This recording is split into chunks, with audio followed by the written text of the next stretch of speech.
This week on the StressLess Camping RV podcast, we have Mike Sokol, Ben Miller, and Scott Herman talking about electrical safety tips and answering some of your questions about RV electricity. We also have what just might be our next RV and a very important safety tip, plus a new electrical gadget too. So join us, because I'm Tony. I'm Peggy. And we're two RV industry veterans who travel part-time In a small or slightly less small trailer.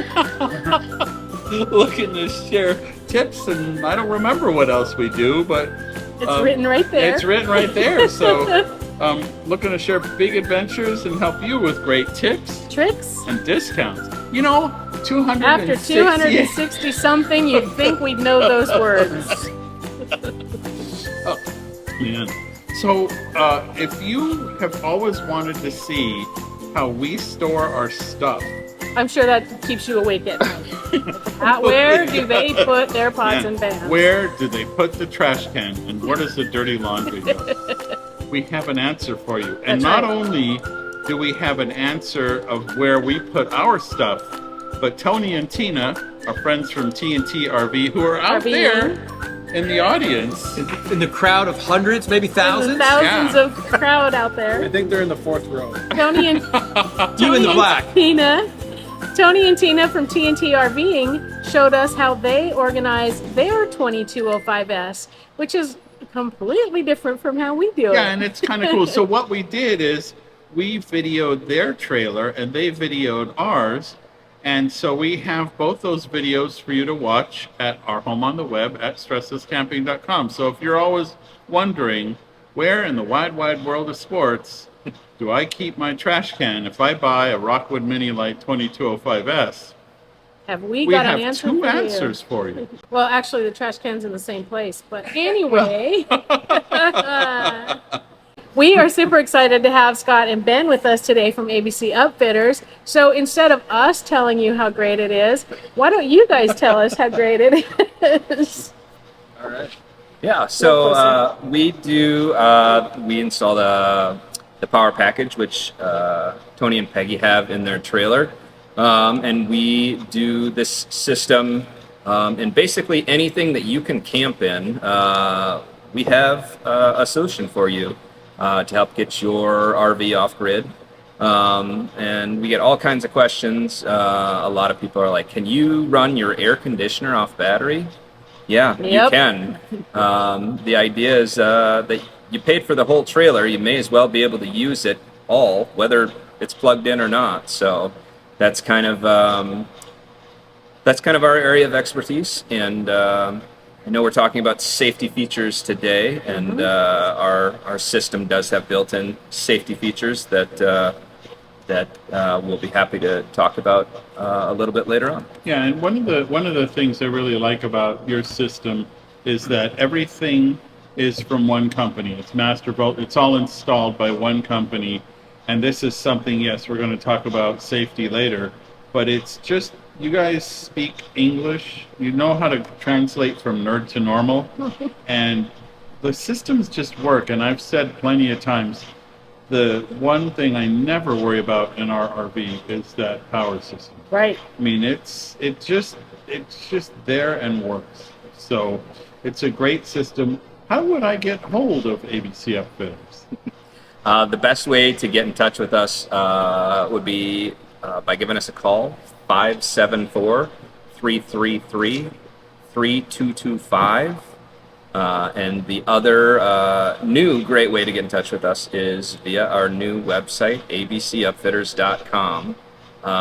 It's got a lot of great builds that we've done over the past 2.5 years now, and also a lot of helpful resources for people who are solar and lithium curious. Yeah. Yeah, a lot of, well, this we'll get into later, but just how to get everything done properly and Right. hooked up properly and all of that. And so I guess you could start at the basics, and we're going to talk with Mike about this. A lot of people have their RV and they say, ooh, I want to plug, I'm at my brother-in-law's house. Yeah. And I want to plug in with an extension cord. Ooh. Oh yeah, Watch and out they now. do, and they're like, why doesn't my air conditioner work? Well, part of the problem is, people hate the big heavy cords that we use, the short power cords. They're pretty weighty. I've Right. had guys go and they'll take like a 30 or a 50 to 15 amp adapter, and they'll run 100 feet of skinny little orange extension cord that they got at Home Depot, and they'll adapt back the other way. And then they'll say, but it's showing me I've only got 90 volts and the air conditioner won't come on. What's going on? And once you go to, skinny cords plus long length equals a lot of voltage drop.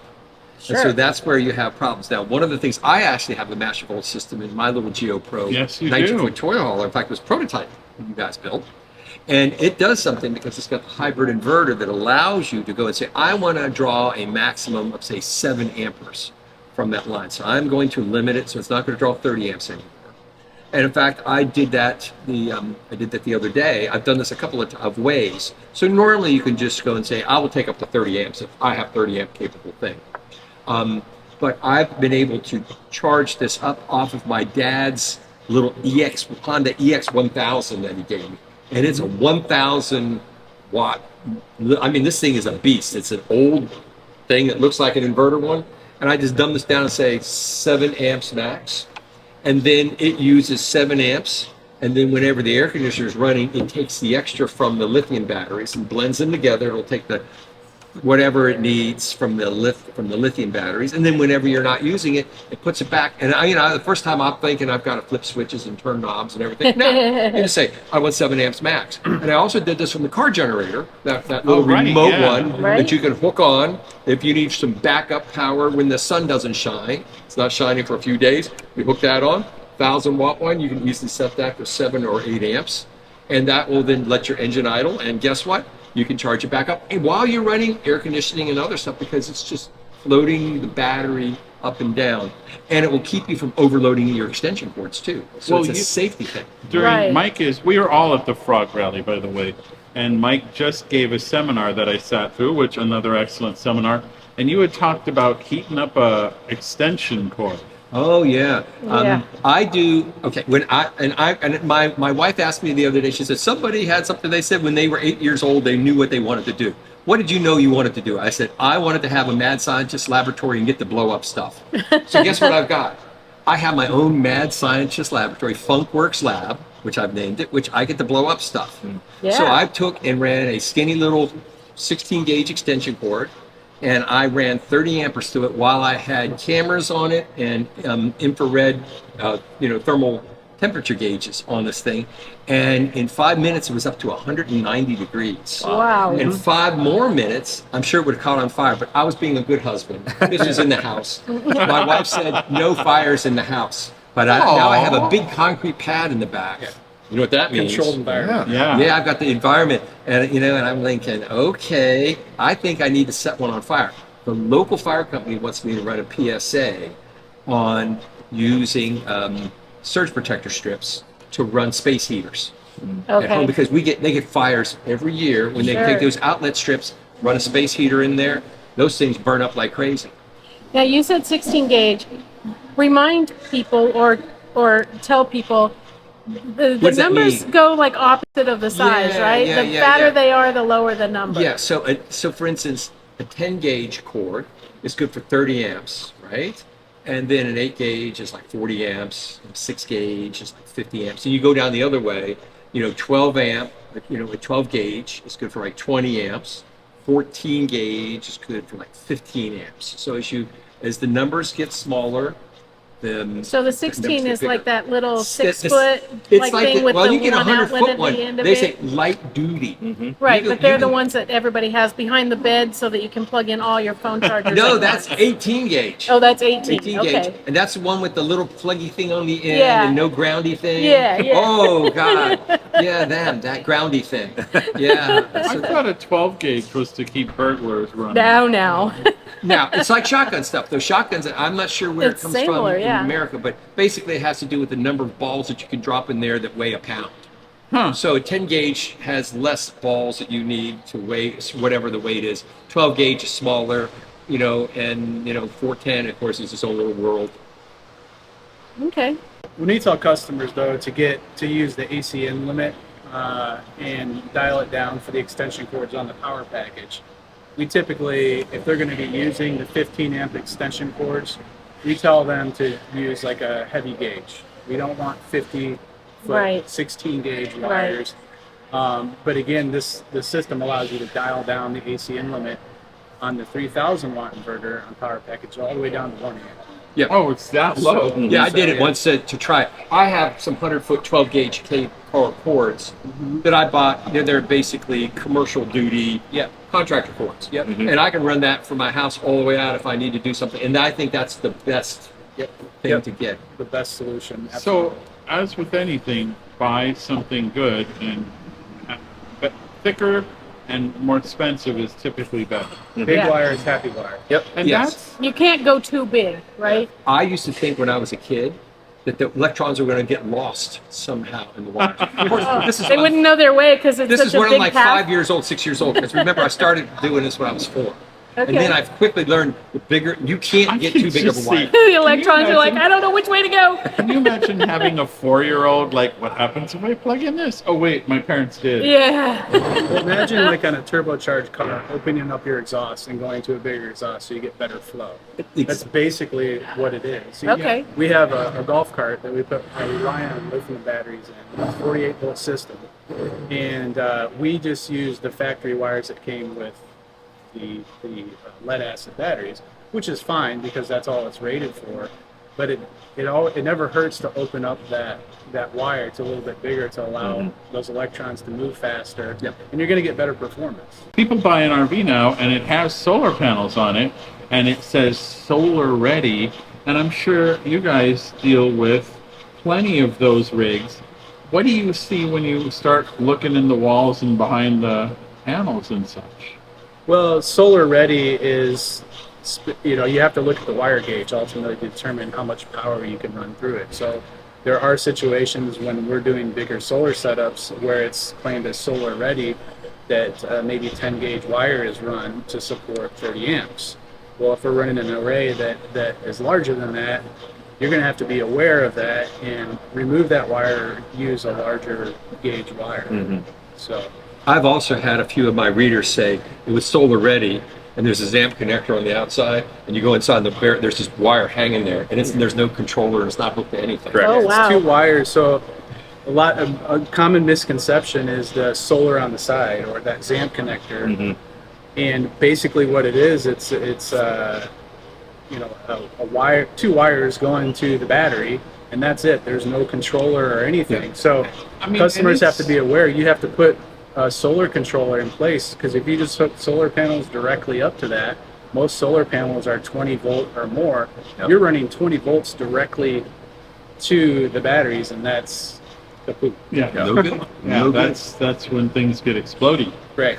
which is never good. And So solar on the side, you need your own solar controller.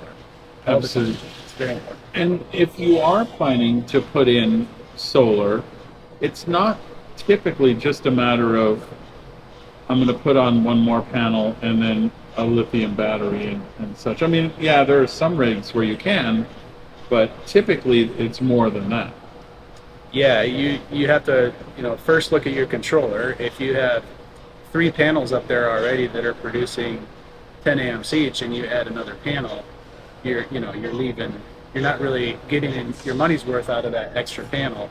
Also, you have to look at the wire gauge too, and make sure that the total power running through is the gauge wire is going to support And that. if you have 2 light of gauge wire, now you have a voltage drop.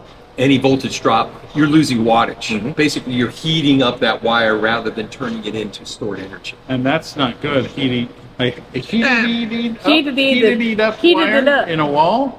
I don't know. That Well, doesn't sound so It's a good. little bit, but if it gets a lot, then it ain't so bad. So why does, when I plug my RV into my generator and I plug in my surge suppressor, it says no bueno? Okay, because every modern inverter generator has what we call a floating neutral.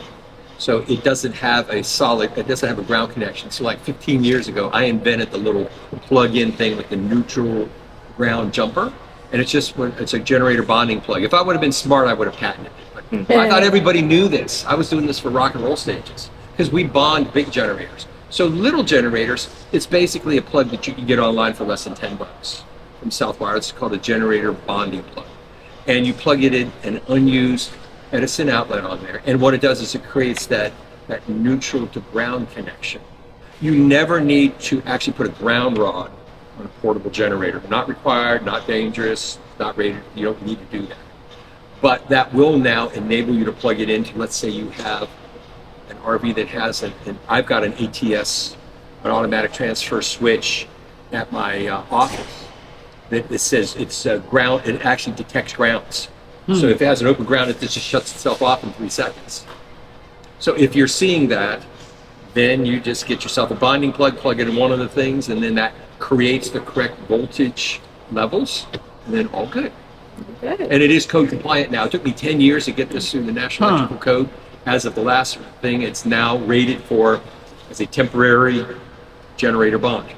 Okay. Now, watching news stations and such, you see a lot of people who are scared of lithium power and all of that. Why is that not true in the RV industry, or less true, let's just say? Well, it really has to do with the chemistry that's involved. So, in the automotive industry, in the retail industry, with your cell phones and those hover carts, and even EV automotive, you have two things. One is it's a different chemistry. It's called cobalt, where the voltage is typically much higher and the chemistry is much more volatile.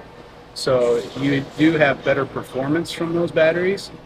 However, they're a lot more volatile, so you can get those runaway events where it's actually a self-igniting situation if you get a tremendous amount of heat. Why? Because of the chemistry, and also because of the extremely high voltage. It becomes pretty dangerous. So RVIA has a requirement in any RV that's manufactured. It's required to be a lithium iron phosphate battery, which is a much more stable chemistry. And most RV applications are 12 volt. There are some 48 volt applications, but even that being said, it is a lithium iron phosphate chemistry, and that's very, very safe and stable.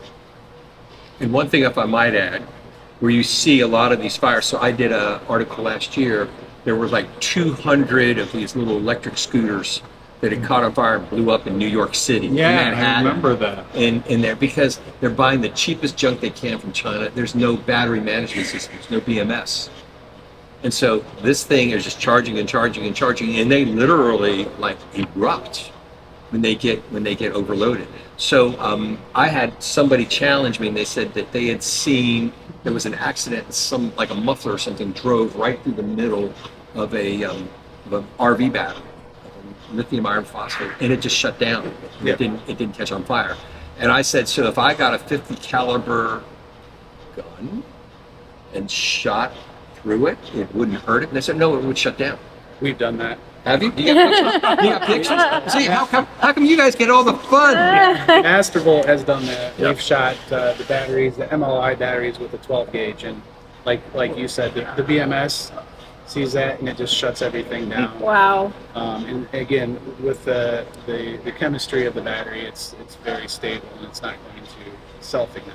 Well, and this is something else that as you're putting together these solar systems, and especially as they get bigger and bigger, the quality. So for anybody who doesn't know, a good battery has what's called a BMS, or battery management system, and it knows temperature and state of charge and just all these variables, and it manages that.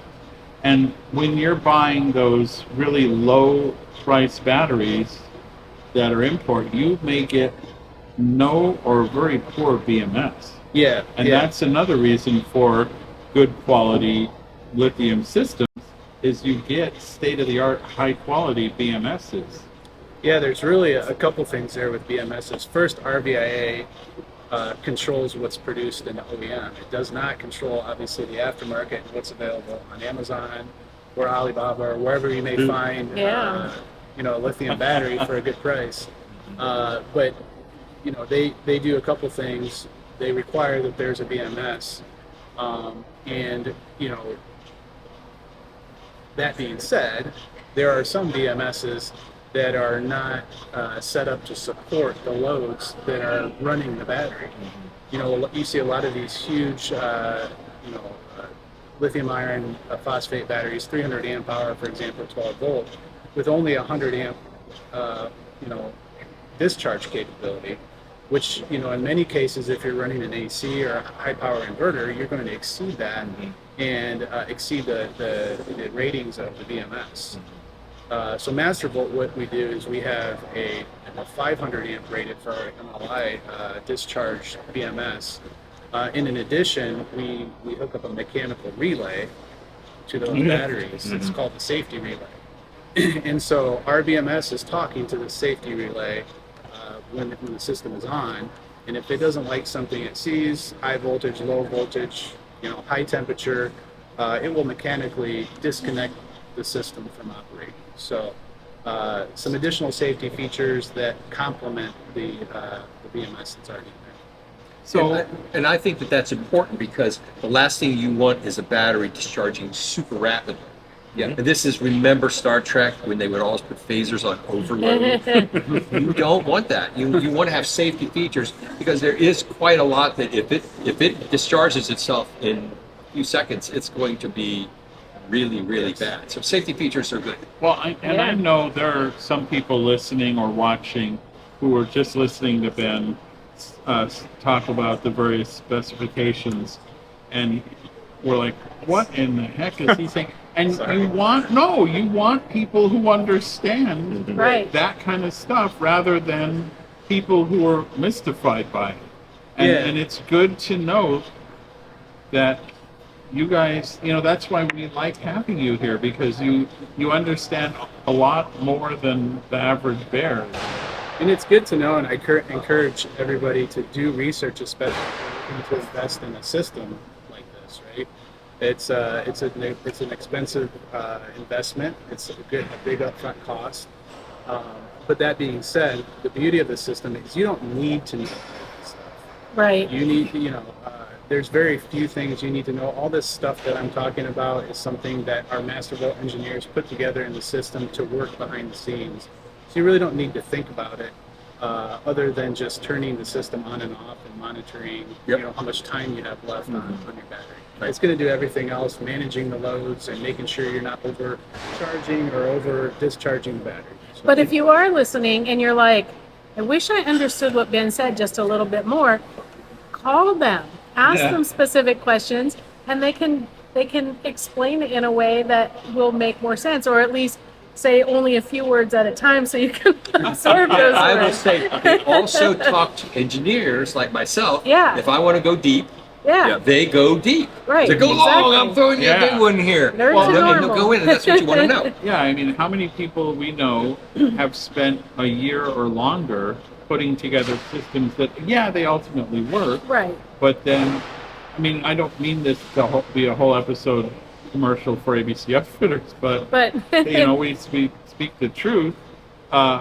They put together these systems, and after a year of fiddling and late night, cursings and such, they finally work. And that's just, when you're spending that kind of money, It's terrifying to me because they will call and start asking me questions about voltage and amperage. I can understand that they don't know what any of it means. Oh, And I say, well, I yeah. want you to go meter something. I don't have a meter. I don't know how to use a meter. So you're hooking up all this stuff. You don't know the difference between voltage, amperage, wattage. You don't know how to run a meter. And you're just hooking something up out of the catalog.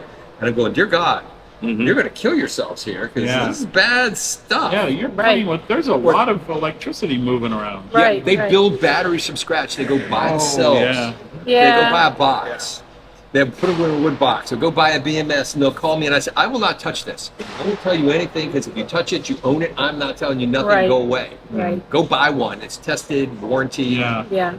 Yeah, there is value in getting stuff that, that just works. I mean, it's like the old days of where there are some people who built a PC and others who just bought one that worked. Right. So in an RV electrical system, whether it be a system with the lithium and solar or whether it just be off the rack RV, what kind of maintenance should people be worrying about, or not worrying, but making sure that they handle? Loose screws. Loose screws. Like, No, well, no. I am noting she's doing the head loose screw thing. And so here's the problem. Okay, so now people may have an RV for 5 or 10 years, and all of a sudden they'll have wiring burn up inside, and they can't figure out what happened. And you'll go in, and some of these I've actually looked at, I can retorque the screws in their load center, like I can turn them down a quarter of a turn in. Okay. They've loosened up over time because of the vibration and the heating and cooling. And consequently, what it'll do is then once it starts getting loose, it gets high resistance, and then it starts getting high temperature, which makes it looser, and it will burn up.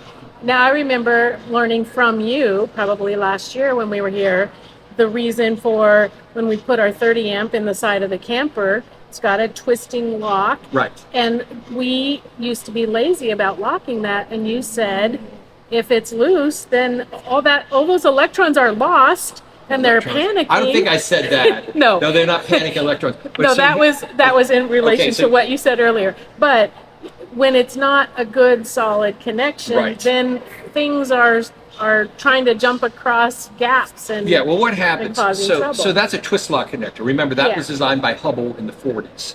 It was supposed to be overhead for sewing machine factories. Uh-huh, that. yeah. It was never designed to go on the side of an RV. So they just you're happened to saying use that it. it's really a so-so connector. Oh, Ay, gosh. ay, ay. Yeah. For a lot of people don't know that you have to lock them first off. They just stick them in. Yeah. And until you do that extra little 1/8 of an inch twist, the little balls they don't fall in place and get full contact. Mhm. And then the second part, you really need to get that twist ring on there because that keeps it from like pulling out from the weight of that, and it also helps make it moisture proof because they didn't have a lot of water in sewing machine factories. No.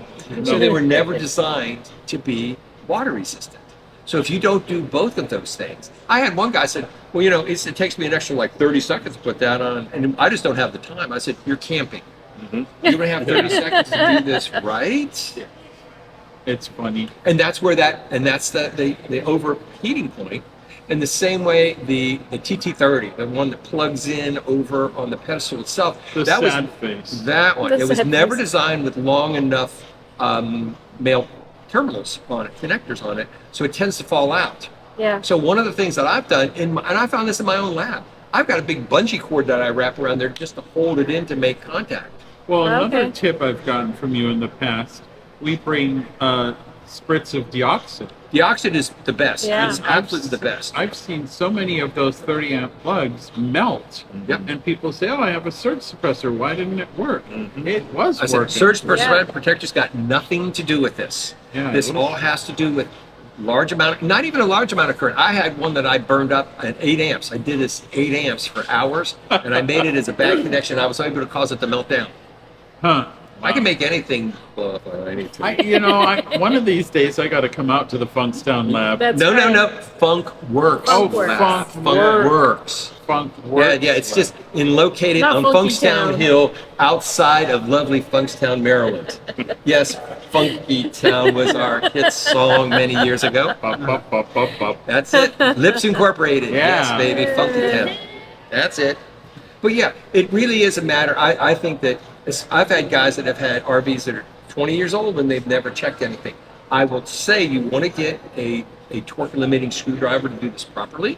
Don't just go twisting them. My dad would torque stuff down until it started to strip and then give it another half a turn. Oh gosh. Because I go in there and I go, this thing's stripped. Well, I had to make sure it had good contact. Oh. So no, if you don't know how to do it, go pay a technician for an hour to go through and have them check all of those. While he's at it, visually inspect all the wires to make sure there's no sign of overheating. A real hot spot is the automatic transfer switch because everything that goes into that RV is coming into that ATS. And if something looks bad, replace it. I mean, it's just really that simple. But I would go in every few seasons if you're using this thing a lot and recheck it. Make sure, lock out, tag out, make sure nobody can actually plug this in while you're messing around with Yes. this. Because this could be really bad. You are holding a metal screwdriver in your hands and doing things. Touching all the electrical parts. We were at a campground and the pedestal, the next one over, was having issues. So the camp host, or one of the work campers, sat in a metal lawn chair right after it had rained, so the ground was nice and wet, and he has the cover off and he's playing with it, and I'm thinking, man, this is a YouTube moment. Thank goodness he couldn't figure it out, and they called an electrician. Yeah, they called a proper electrician. But yeah, watching that was one of my jobs, my first jobs when I was in my 20s. I supervised a whole team of plant electricians. And part of my job was to keep them from dying. Industrial gear. So I got this drummed into me. I was one of the very first guys that got trained on OSHA safety when OSHA first came out in the mid-70s. And so I had all of this drummed into me from my OSHA instructors, which I went and instructed my guys. And this all sticks with me now. Yeah. One hand, right? One hand, the other hand, you put in your back pocket. You always touch a metal thing with your knuckles. So if something So you happens don't in your grab way, it. you don't Yes. grab it. Yes. I have actually grabbed on things you cannot let go. So every wire is a live wire until you double, triple check. and yeah. Well, Especially when you get to the higher voltage. Oh, Yeah. oh, Higher voltage, sure. and the arc flash stuff. Oh, So- oh no. any final tips for folks to stay safe with electricity? I would say the first thing, never accept feeling shocked. If you're on RV, Oh, if you feel yeah. shocked, don't keep doing it over and over again. Oh, look at this. Every time I touch this, I get shocked. Don't do that, right? Make sure that you find somebody that's going to assist with the quality. If you're going to do an install system of solar, lithium, and stuff, find somebody that knows what they're doing. Do not attempt to do this on your own, just out of catalogs. It's just really, really dangerous. You're going to spend way more money. You're going to have less of a quality system. What else you guys got? Yeah, I think that, Mike, you brought up a lot of great points. I think resistance and checking wires for resistance is key. Not only loose screws, but we've seen, RVs come in for upgrades that have heat shrink over the lugs and the terminals, and that, you have that where you're supposed to have solid contact that can create resistance and heat as well too. But we typically kind of maintain and clean all that up on an installation so we can get it back into working order. So what Mike's describing, all these things are things that we go through on every job. So I'm very familiar with those checking those items. Absolutely. Buy the best and probably only once. Right. Another thing too, and I know you guys have talked about this quite a bit, is it's always a good idea when you're hooking up to a campground to check your voltage before you hook up and get going, Yeah. rather than setting up, parking, and then Right. plug it. I like portable surge protectors that have got all of those things. You could go plug in and say, I don't want this. Yeah, Well, you're right. They go set it all up, they hook it all up, they level it, they get the slides out, and then they go try to plug in, and it's like, whoa, I Yeah. got horrible power. Yeah. Wouldn't it be nice before you did all the other making Absolutely. camp? Yeah, our Exactly. first disorder of business is to plug in the power watchdog. Right. Yep, absolutely. Just And see. not necessarily, maybe it could be a safety issue, but you can do a ton of damage if you hook up to your system. You don't have a low voltage protection, Right. and they're running 90 volts to all of your appliances. That could likely do some damage to your RV. We've seen where, especially now when it's hot, go to a campground and all of a sudden there's all these rigs and everyone's running 2 air conditioners. Yep. And you watch on the power watchdog, it'll shut you off. And it's like, what happened? Did we have a spike? No, we had a drop. We're low voltage. So Right. Right. And there's a way that campgrounds are supposed to be wired that have alternating L1 and L2 through each pedestals. And what it will do is reduce the voltage drop through the whole system. Ah. Most of them don't know this. Well, I've been trying to get to teach them, and they're all scared of me. yeah, how many campgrounds have been wired right once 30 years ago, and all the work campers, and that's not to disparage work campers. There's some great people. They're just not trained. but just don't just know, some yeah. of them are just. I think that's where the green wire goes. Yeah, and I will say one thing: if you're on an old campground and you see a brand new pedestal they want you to plug into, never trust it, No, because somebody ran over the old one, and a work camper had just put that new one in. Yeah. So double, triple check. yep. Good points. Good. Well, thank You guys, thank you so much for Thank you hanging for out having with us and helping us make electricity more safe, and So- or at least more understandable. So, Mike, where can we find you on a day-to-day basis? You have a daily newsletter. I've got a daily newsletter. It's rvelectricity.substack, substack.com is the best place to find me. I'm now published over 650 articles since last November a year ago. Wow. Wow. So I write every day just for something to do because I got nothing to do. And I'm also going to convert all of the stuff. I'm putting a library of that back on my original rvelectricity.com site. Okay. So you'll be able to find it because I don't even know what I wrote anymore. And you have a book. I've got a book of RV electrical safety that you can easily find on Amazon. And, you know, I get out on stuff like this. Who's beeping? The caterers Oh, are bringing food in. catering. And caterers are bringing in food. Yeah. So yeah, and podcasts like Tony's, you know, and I'm also doing a lot of stuff over on my YouTube channel, which is youtube.com/RVelectricity. One word. You see a theme here? So you know, and I'm around all over the place. I try to do about half a dozen of these live, you know, rally things a year. I will be at Frog. We are at at Frog. We are at Frog. I will be at Hershey. I'm also going to be at the Tampa show. And I think, Tony, You I think and I'm I going will to be in Quartzsite. We'll be at Quartzsite back together. in Quartzsite. We'll be back in Quartzsite. So yeah, I told my wife, you know, I'm retired this year. I'm not going to do 40 a year, which is what I used to teach for seminars. I'm going to do maybe half a dozen of these things because she said, don't sit on the couch and stare at me. Go find something to do. And I said, I can go do this. This is fun stuff. So I got rid of the crap I don't want to do. This is the stuff I really love to do, is to teach this. Well, we always appreciate you. And Ben and Scott, remind us how to find you. You can find us on our website, abcupfitters.com. It's a brand new website, so check us out there. And you can always call us if you have any questions regarding, you know, situations in your current RV, or if you want to upgrade to a Master Volt off-grid system. You can call us at 574-333-3225. All right, thank you. Thank you. All right, the caterers are coming I think in. our best bet now is to take a break. Yeah. Thank these gentlemen for joining us. We'll go find a quieter place to finish up. Well, we can't find a noisier one except on the train tracks. All right. Thank you, one and all. Okay, thank you. It's a little quieter, although Just a little. the trains will come by every 7 to 10 minutes. Not so- only that, but while we are recording this second half of the podcast, our good buddy Mike is packing up his recording gear. Hey, are you guys recording here or what? Or what? Or what? So we'll still have And some Tony noise. and Tina but are that's here? Okay, yeah. And Tony has Our beer. studio audience should be returning slowly. Maybe. They're all making their own beverages, and they're going to join us with their adult beverages. So let's get back to what we probably should have remembered to say at the very beginning. Yeah. August 15th, which is the day Which is this will today. be released, is National Relaxation Day. So if you aren't relaxing, you're doing it wrong. Well, Get out that's there and go camping and relax. yeah. And you know what's relaxing is not worrying about whether your pedestal power is Oh, very good. Well, we have been sitting on something which kind of hurts because Ouch. it's the Hughes Power Watchdog, but it's the new version.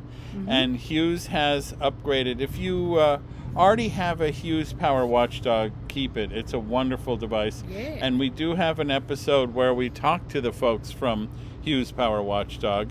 But we also have been testing a new one. Yeah, it's a new version of the same old watchdog. It doesn't look that different. No. From just giving a glance at it, you see a big white dog Yeah. Well, or a red dog Or a if big you got red dog. problems. lit up. So let's start there. The new version of the Hughes Power Watchdog, or as a buddy of mine would say, the Hughes Power Hughes. Watchdog, has a dimmable, or you can even turn off the bright white dog. Yeah. So that's kind of a cool So you can feature. dim the dog. So if your neighbor is complaining that your lights are too bright on that side, you can dim the dog a little bit. Yes, our neighbors are Tony and Tina. Tony and so- Tina are camped right next to us, and we're lighting up their camper like it's the 4th of July. So the what's something else? They have Wi-Fi capability. Yeah, so where that's going to benefit you is if you have a connection in your trailer, or in your RV, I should say, then you can remotely monitor the Hughes Power Watchdog. So let's say you have pets, Right. or a gorilla that's living in your trailer. Or You that. can make sure that the air conditioner doesn't go off or that the power doesn't go off. Right. So it's kind of cool. And you can also remotely monitor your RV. So you could say, oh, I think the air conditioner is running because it's sucking power. Right. I Or- was going to say, how would you know if your air conditioner went off? That's how. If you look at your Hughes by Wi-Fi and it's not using very much power, then your air conditioner is probably not running. Probably not. So that's the other thing. And they've redesigned the case. There's the plug from your RV into the Hughes Power Watchdog. Used to be sort of a tiny little extension cord. Yeah. And now it's actually enclosed on the case, and there's a door that closes over it. Yeah, so you put it's- your power line inside and plug it in and then close the little door, and it's a lot more weather resistant. Yep. So just not a big improvement, because it was such a good device, and it still has where you can swap out the surge module. So if you do get a surge, then you can swap out that surge module without replacing the whole thing easily. So all the good is there, and there's more good. More good. So we are at the Frog Rally. We We've mentioned are. that a time or two. And one of the fun things about the Frog Rally is that all of the Forest River brands bring some of their new models, not all of their new models, unfortunately, but some of them. There's quite a few. And Tony will be talking about those rigs for the next few days in his reviews. Yeah. But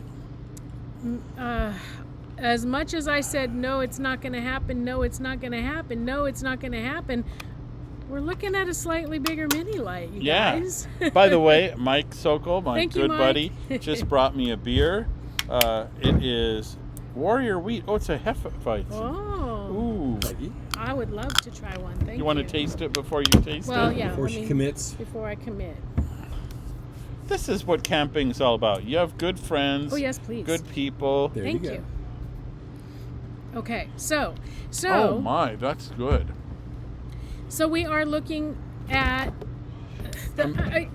nothing is set in stone, obviously, but if we were to have to change from the 2205, we have found a mini light that we think would be very good for us. It's the new version of the 2506 FK. Uh-huh. And if you saw my article about deciphering RV names and numbers and all, FK stands for freaking cool. Yeah. No, it's front or kitchen. front kitchen. So it's a 2 foot longer trailer. It has the kitchen in the front. There's a single kitchen slide that has your choice of either a U-shaped dinette, theater seats, or a couch, like a bed couch. I like it because it's 3 rooms effectively. Right. There's the kitchen dining area, then the bathroom is in the middle of the trailer and bisects the whole trailer, and it's the full width of the trailer. So on the campsite is the shower, on the roadside is the sink and storage, and then of course the seat of honor is in the middle. Kind of in the middle. If you're familiar with the 2506 from the past, the bathroom was sort of all on the road, the curb Yeah, it was side, like all on the side, on the door side, and then the roadside was a little hallway. Well, now you pass right through the bathroom to get to the bedroom. I've had a lot of people tell me they don't like that idea. I don't have a problem with it. It's maybe just couples is a little better than families for that, but honestly, that fact that there's a door to the bathroom and then another door to the bedroom, there's a lot of separation between the sleep space and the workspace. And when Tony and I have really natural body rhythms, kind of really different sleep patterns, and so that would come in really handy for having a quiet sleeping space and a space where it's okay to make a little noise to work. Yeah, make coffee. And grind the coffee. That's right. He won't grind coffee in the 2205 because he thinks it's going to wake me up. Yeah, I don't know how she could sleep through it, because Well, I hear if it. a mouse sneezes in the next campsite over, I'm awake. So anyway, I really like this, and so it's a little bit longer, and I like the front kitchen because the counter extends across the whole width. Nice counters. It's got the fridge is one of those where it opens both ways, and the freezer's on the bottom. Yeah, so this it's brand a of freezer this year. Yeah, or new refrigerator this year. Reefer for this year. Yeah. But still all of the Rockwood stuff, the torsion axle suspension, the laminated roof and sidewalls. It's got a rack and pinion slide. It's just it's your typical Rockwood. It's just a new floor plan. As Josh would say, Rockwood doing Rockwood things, and we've been a fan. I mean, this would be now our 4th Rockwood if this happens. If this happens, we'll see. Sure, we'll see. So some of you, speaking of refrigerators, speaking of the Magic Chef fridge, 12-volt refrigerators, I guess they're finding that, I don't know if the factory forgot to route out all the vents or something, but apparently the Magic Chefs work better with all the vents working, oddly enough. Yeah, they cool better. And some of them are installed into rigs that don't have all those vents. And so check it out. If you have a Magic Chef 12-volt refrigerator from the last year or whatever, find out, look it up and find out if you have that need to have more vents drilled or cut or whatever into your fridge. I don't know the answer to this. Some people are saying if you do it yourself, you screw up the warranty. Well, they've now issued a recall. They've issued a recall. If your fridge is affected, you will likely get a recall notice, and they will get in there and make it more better. Yeah. Yeah. So, well, finally, our question of the week. So last week we asked you, do you tent camp? Have you tent camped? Would you tent camp? And we asked for stories, and we got so many great stories. It's fantastic. Sometimes I read you guys all the answers. That's not happening this week. But know that I noticed that a lot of people who tent camped in their youth are now of an age where they prefer to have a bed and protection from the weather and things like that. I mean, that's totally my answer, right? That's absolutely true. Well, but we've tent camped and like it and are going to again. We do still like tent camping. Some of you have a RV but still like to tent camp once in a while. Some of you prefer to just plain old tent camp, and that's awesome. Go into the StressLess Campers Facebook group and read those answers. Read people's camping stories. And by the way, Kathy Jo, get your story in there. I love your story about the last time you had a tent when camping. Yeah, but there are some hilarious stories, so it's really worth taking a little bit of time. And even if you're kind of like, I don't like Facebook much, I don't blame you. But there are some good people in there who answer questions and are kind, or they go away. That's right. And that's our fun and friendly StressLess Campers Facebook group. And that's where we're asking the question for this week, which is, have you met up with other people who have your brand of RV? As you know, we're at the Frog Rally, so anyone with a Forest River rig is welcome to come to this rally. Have you ever been to a rally that's like brand specific? So, well, you can answer that in a fun and friendly StressLess Campers Facebook group. Also, I don't know if you know. I don't know if you know. Well, do you know? We have. They may not know. A weekly newsletter. Yeah, that is absolutely free to register. Yeah, and you can find stories and videos and podcasts and all of that sort of stuff. And we never share your info with anybody, so we're really respectful of the fact that you are willing to share your email with us. So, and we try to provide value there. That's right. So just check out the bottom of any page of the website, and you can sign up for the once a week newsletter. As we always say, it's only coming once a week because that is all we have time for. Well, one of the reasons you might go to our website, in addition to the newsletter, is to check out the show notes for this episode. Right. Episode 268. 268, and that's on the podcast page at StressLessCamping.com. Also on StressLessCamping.com, you do not want to miss our deals and discounts page. No, you don't. It's for the best deals on the things you'll need for your stressless camping adventure.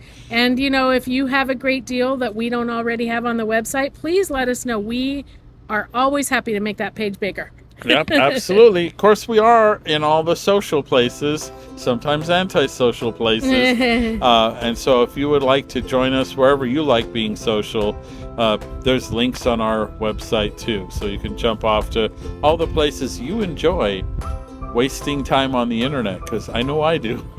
And if you enjoy wasting time listening to us, you can get on your favorite podcast catcher and subscribe to StressLess Camping RV podcast, and then you won't miss a single week. Yeah, whether that's good or bad.